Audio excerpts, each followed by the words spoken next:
Friedrich Thorberg, Tante Joleš, česky Teta Jolešová, aneb Zánik západní civilizace v židovských anekdotách, je kniha velmi neobvyklá.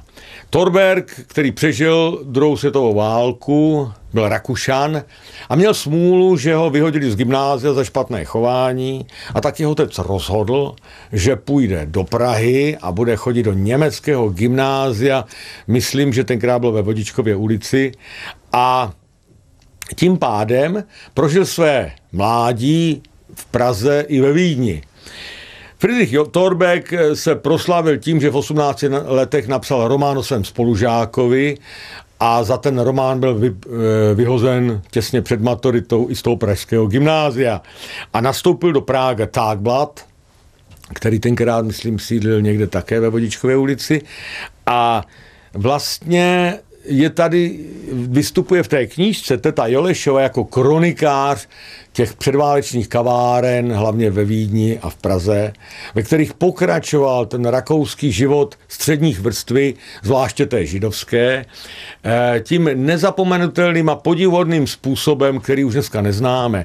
Tehdejší střední vrstva, ať už to byli prokuristé, novináři, literáti, herci, slavní zpěváci, zvláště operní nebo operetní, ale i obchodníci, i obyčejní ředitelé firem, všichni se scházeli v kavárně, měli hodně času, což je podivuhodné na dnešní uspěchané době, a tam se bavili tím zvláštním předválečným způsobem. Nejenže hráli karty a že pili a povídali si, ale oni pěstovali umění, kterému říkají Angličani repartee.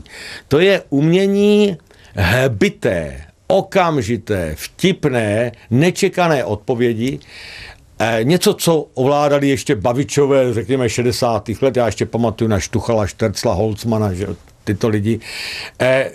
Taková ta bystrost rozumu, okamžitá pohotovost, ale zároveň neříct žádnej canc, neříct žádnej žvást, ale něco chytrého, něco rozumného. A ti Židé samozřejmě, kteří měli v sobě tradici anekdot a židovského humoru a vtipu, to uměli nejlépe.